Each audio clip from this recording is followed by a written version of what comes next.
नमस्कार प्रशिक्षुओं, आपका बहुत बहुत स्वागत है आपके अपने करंट हेवन के यूट्यूब चैनल पर।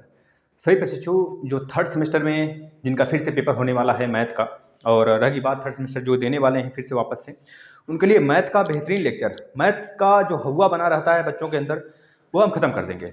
जैसा कि आपने देखा भी होगा, फोर्थ सेमेस्टर का रिजल्ट आया, किसी ने 24 नंबर, किसी ने 23 नंबर, किसी ने 22 नंबर, किसी ने 21, किसी ने 19, ऐसे ऐसे सारे प्रशिक्षु पाए हैं। मैथ में इधर बैग भी कमाया है, ज़्यादातर बैग जो आया है साइंस में आया है। खैर, जो भी जिसका वीक है अगर मैथ, वह आराम से पढ़ सकते हैं। और अगर सेकंड सेमेस्टर में भी किसी का बैक है तो प्लीज़ आपसे रिक्वेस्ट है, बैक वाला पेपर जरूर देख लेंगे आप। सारे के सारे हमने करा दिए हैं, सेकंड सेमेस्टर भी और फोर्थ सेमेस्टर भी। आज से आपका मैथ का थर्ड सेमेस्टर का लेक्चर स्टार्ट होगा। थर्ड सेमेस्टर पूरा का पूरा हम बुक का निचोड़ देंगे आपको, हर एक प्रश्न कराएंगे, हूबहू कराएंगे। 19 चैप्टर हैं, 18 से 17 दिन, 15 दिन में खत्म कर देंगे। हर एक चैप्टर पे सीधा कमांड होगा, बेहतरीन प्रश्न करेंगे, 1 घंटे के अंदर अंदर का सेशन होगा, सब कुछ करेंगे बिना बात कही किए हुए। तो आप इस सेशन को शेयर करिएगा अपने भाइयों को, अपने बहनों को। और प्लेलिस्ट में सेकंड सेमेस्टर और फोर्थ सेमेस्टर के भी लेक्चर पड़े हैं मैथ के, उसको भी आप देखिए। और रही बात अन्य क्लासेस जैसे यूपीटेट की बात करें तो यूपीटेट के भरपूर क्लास दे दिए गए हैं। तो अगर आप उसे देना चाहते हैं, आप अभी से तैयारी करना चाहते हैं यूपीटेट का, तो दे लें।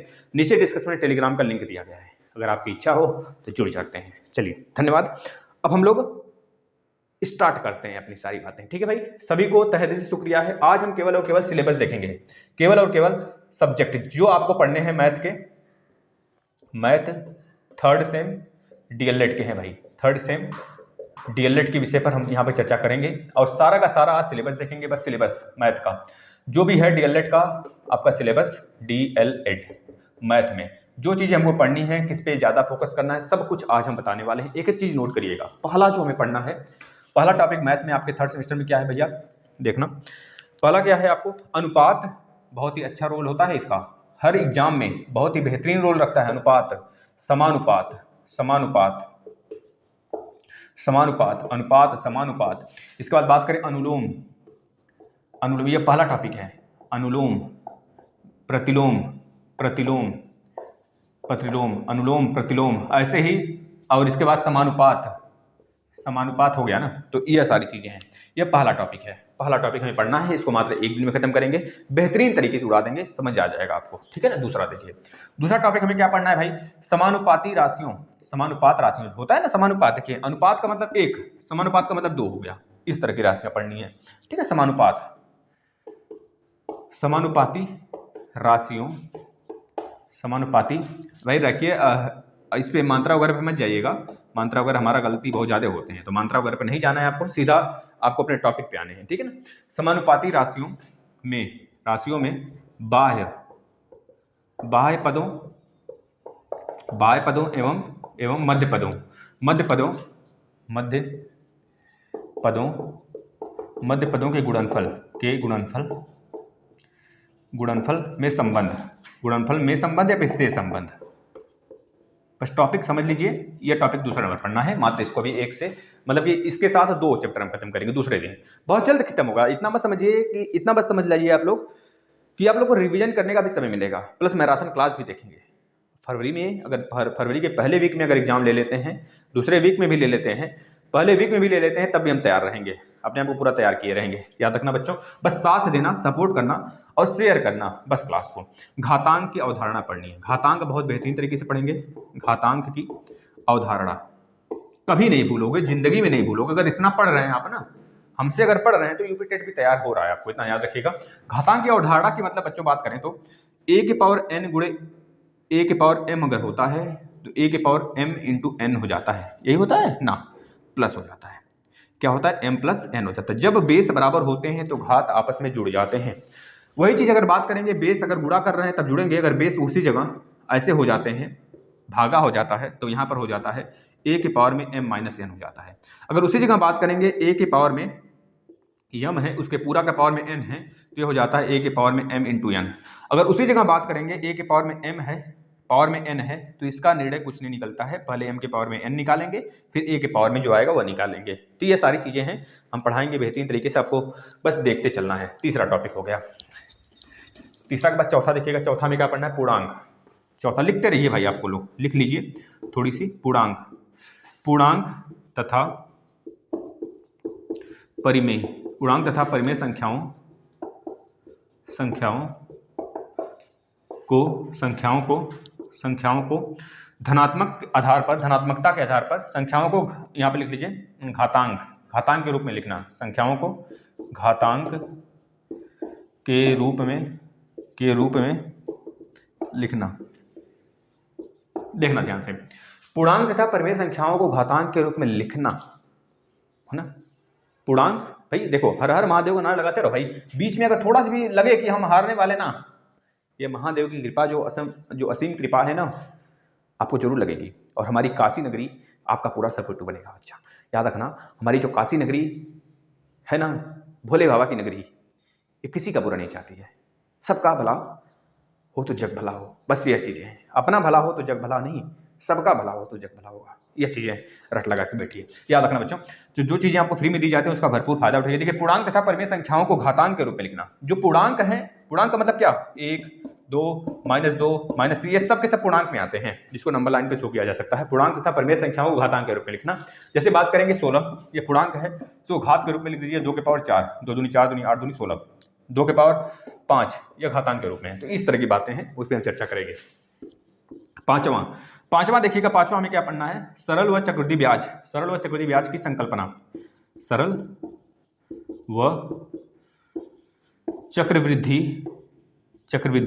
ब्याज की संकल्पना यह पढ़ना है। फटाफट लिख लीजिए, इसे लिख लीजिए, इसको इरेज कर देते हैं। 5 टॉपिक हो गया है, ठीक है भाई, कोई बात नहीं है, आराम से मस्ती से पढ़ेंगे, कोई भी टेंशन लेने की जरूरत नहीं है। इतना याद रखिएगा, अगर आप हमसे पढ़ रहे हैं तो यूपी टेट भी उड़ा के आएंगे। आगामी जितने भी एग्जाम होंगे आपके शिक्षक भर्ती में, सब पढ़ेंगे, विधिवत पढ़ा देंगे। एक बार पढ़ लीजिएगा, मजा ना आ जाए तो कहिए। 3 हो गया भैया, 5 हो गया। 5 के बाद छठवां टॉपिक देखिएगा। छठा टॉपिक जो हमको पढ़ना है, क्या पढ़ना है भाई, सरल ब्याज वही मतलब कि एसपीसीपी है ना भाई, एसपीसीपी नहीं, क्या बोलते हैं आपका, चक्रवृद्धि ब्याज और सिंपल इंटरेस्ट जिसे बोलते हैं, एसआई और सीआई। सिंपल इंटरेस्ट मतलब साधारण ब्याज, और चक्रवृद्धि ब्याज, इन दोनों की बात हो रहा है। मतलब कि सरल ब्याज, और इस पे बात करें तो सरल ब्याज का सूत्र, और बात करें तो तथा चक्रवृद्धि ब्याज और मिश्र धन के लिए सूत्र।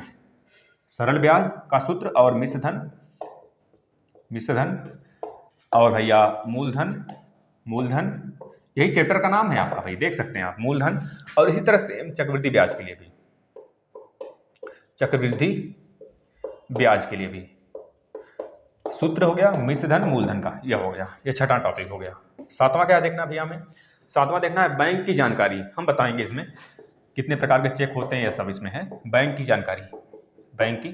जानकारी, चेक वगैरह के बारे में थोड़ा सा आ जाता है, और ज़्यादा बड़ा नहीं आता। जैसे कि बात करें आपका होता है ना भाई, अगर बात करें बैंक की जानकारी में, खाता के प्रकार कितने हैं, खाता के प्रकार हो गए, चेक के प्रकार हो गए, यह सब पूछा जाता है, यह सारी चीज़ें, ठीक है ना, बताएंगे। 8वां देखिएगा, 8वां हमको पढ़ना है भाई लघु गणक, मोस्ट इंपॉर्टेंट भाई, लघु गणक की संकल्पना लिख देते हैं, लघु गणक की जानकारी लिख लेते हैं। जानकारी घातांक से लघु गणक तथा इसका विलोम, यह सारी चीज़ें हैं। आप बस नोट कर लेना, एक तरह से रनिंग हैंड में, बस आपको पता रहे कि सर टॉपिक वाइज चल रहे हैं कि नहीं, ठीक है ना। 9वां जो हमको देखना है मित्रों, शेयर देखना है। शेयर मार्केट है ना भाई, शेयर में बट्टा वगैरह, लाभांश वगैरह होता है ना, इसमें दलाल होते हैं, दलाल को भी कुछ देना पड़ता है, इस तरह से वो बट्टा होता है, छूट। और शेयर, लाभांश, ये सब पढ़ेंगे। शेयर क्या होता है, लाभांश क्या होता है। लाभांश बहुत ईजी है, अभी डिस्क्राइब करने से कोई फायदा नहीं है, बता देंगे, घबराइए मत। 10वां देखिएगा, 10वें नंबर हमको पढ़ना है बच्चों समुच्चय, मोस्ट इंपॉर्टेंट, और हमारे लाइफ के लिए समुच्चय बहुत जरूरी है भाई। देखना, समुच्चय में जैसे हमको सर्वनिष्ठ पढ़ना होगा, सर्वनिष्ठ, उभयनिष्ठ। सर्वनिष्ठ का मतलब होता है यूनिटी में रहना। उभयनिष्ठ का मतलब कॉमन, एक तरह से कॉमन का मतलब, उभयनिष्ठ का मतलब जो दोनों में हो, जो एक तरह से कॉमन हो, यह तरह समझिए, इसको बोलते हैं इंटरसेक्शन, ठीक है। जैसे मान लीजिए 2 समुच्चय हैं, इसके बाद आपको रिक्त भी पढ़ने होंगे, रिक्त समुच्चय भी पढ़ने हैं, एकल भी पढ़ने हैं, ये सारी चीज़ें पढ़ने हैं। अब समुच्चय में अगर ए एक समुच्चय है, बी एक समुच्चय है, इसमें बहुत सारी चीज़ें बन सकती है, कि यूनिवर्सल भी है। तो बोलेगा आपको a - b बताइए, तो अब a - b करेंगे, b - a बताइए, b - a करना पड़ेगा। ए माइनस बी का मतलब जो ए में हो बी में ना हो, बी माइनस ए का मतलब जो बी में हो ए में ना हो। बताएंगे, विधिवत गहनता से अध्ययन करेंगे, मजा आ जाएगा। 11वां नंबर, 11वां नंबर जो हमको पढ़ना है बच्चों, चर राशियों के बारे में पढ़ना है। चर राशियों के बारे में पढ़ना है, चर राशियों का गुणनफल के बारे में पढ़ना है, लिख लेना आगे। चर राशियों का गुणनफल, भागफल, जोड़, गुणा, भाग। अगर समान चर राशियां हैं तो जुड़ेंगी, घटेंगे भी। अगर असमान है तो ना जुड़ेंगी ना घटेंगी। अगर समान है या फिर असमान है तो गुणा तो होगा ही और भाग भी हो जाएगा, ठीक है ना। ये सारी चीजें होती हैं, लेकिन अब यहाँ तक नोट कर लीजिए। आगे चलते हैं 12वें नंबर टॉपिक। तनिक भी टेंशन न लेना कि इतने से सर निकल जाएगा, निकलेगा नहीं भाई, बता तो रहे हैं। पूछो ना अपने जो बच्चे दिए हैं, जो 4th सेमेस्टर हमसे पढ़ के गए हैं, पूछिए ना आप उनसे, मैथ के विधाता बना देंगे हम आपको। बस आप पढ़ते चलो जितना दिया जा रहा है आपको। 12वें नंबर, 12वां नंबर में आपको बीजगणितीय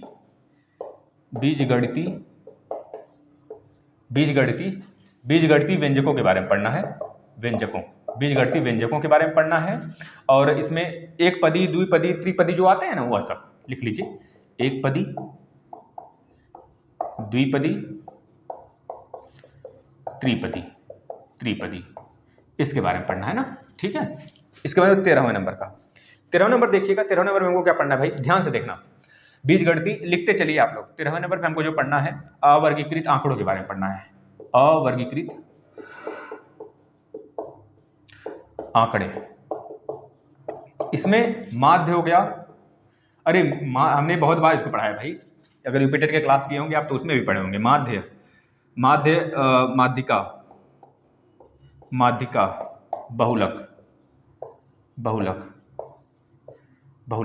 बहुलक, यह चीज है।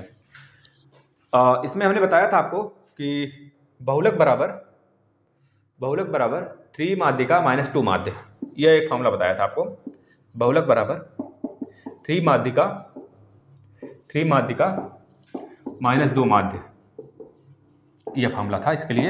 इस पर हम लोग न्यूमेरिकल भी बहुत सारे लगाए थे यूपी टेट की क्लास जो कर रहे थे, तो आज भी पढ़ा हुआ है यूपी टेट की क्लास, ऐसी बात नहीं है। आप फ्री करेंगे जब भी आपको मौका मिले, छोड़ना मत बच्चों। और पेड क्लास तो लेने के लिए सोच भी मत रखना अपना, बेकार होता है, कोई दिक्कत है नहीं, कुछ भी नहीं होता उसमें। जो चीजें आप पढ़ते हो ना खुद से लेकर पछताओगे, इतना लिखित देते हैं। 14 नंबर में देखिए हमको क्या पढ़ना है इसमें। 14 नंबर में बच्चों पढ़ना है हमको आयतन पढ़ना है एवं धारिता पढ़ना है। आयतन एवं धारिता पढ़ना है। धारिता की संकल्पना, जैसे छिन्नक बोलते हैं भैया, बल्टी कटा है ना, वही छिन्नक है। शंकु था, यह शंकु है, काट दो इसको यहाँ से, इस तरह का आकृति बन जाएगा ऐसे।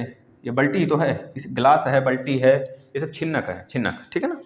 चलिए पढ़ाएंगे, विधिवत पढ़ाएंगे ना, तो हम नहीं पढ़ाते, नहीं हाथ ही नहीं लगाते अगर विधिवत ना पढ़ाना होता हमको तो, याद रखना। 15 नंबर देखना बच्चों,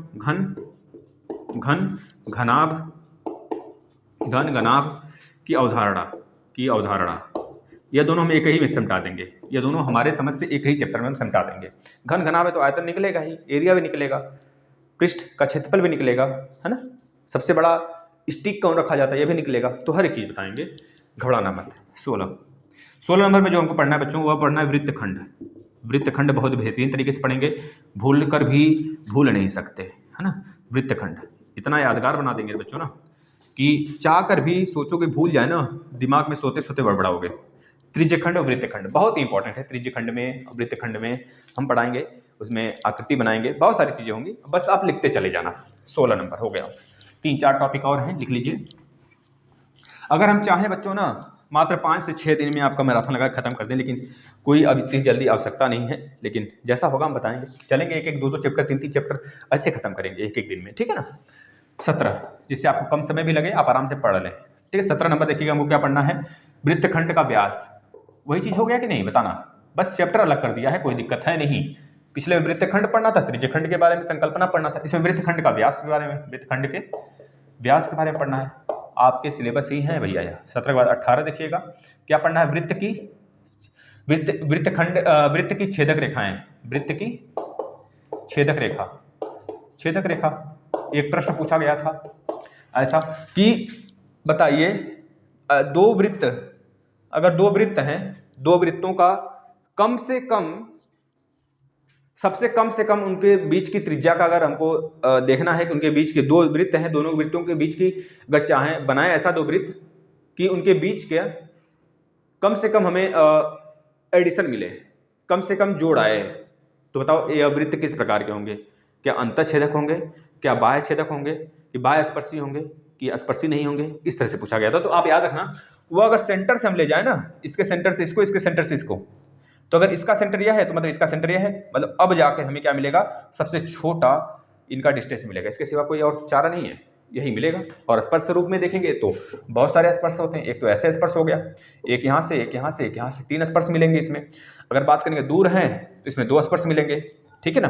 अगर अंतर स्पर्श करते हैं तो इसमें एक ही स्पर्श मिलेगा, ऐसे, ठीक है ना। अगर काट दिए, इस तरह काट दिए तो 1 और 2 स्पर्श मिलेगा। देखना, काटने पर 2 स्पर्श, अंदर में 1 स्पर्श, इस तरह में भी 2 स्पर्श, इस तरह में 3 स्पर्श, ठीक है भाई। यह सारी चीजें हैं, पढ़ेंगे हम लोग। तो ऐसे प्रश्न बनते हैं, थ्योरेटिकल प्रश्न हैं। इसके बाद देखिएगा आप लोग 18 के बाद 19 नंबर। 19 नंबर में हमको क्या देखना है? 19 नंबर में हमको देखना है वृत्त पर दिए गए बिंदु की संख्या बताइए। वृत्त पर दिए गए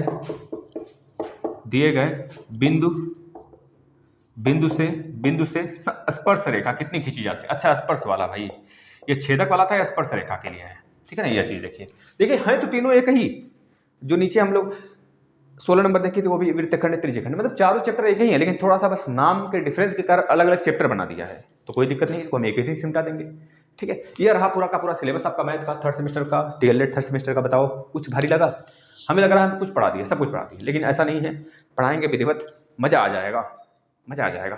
तहे दिल से शुक्रिया करते हैं आप लोग अगर लास्ट तक बने रहते हैं। और आप लोग अगर जितना सहयोग करेंगे, हमें व्यूज अगर इस पर आ गया अच्छा खासा, तब जाके क्लास बेहतरीन तरीके से स्टार्ट हो जाएगा। अन्यथा कंडीशन में आप जरूर बताइएगा कब से क्लास स्टार्ट किया जाए, ठीक है ना। धन्यवाद।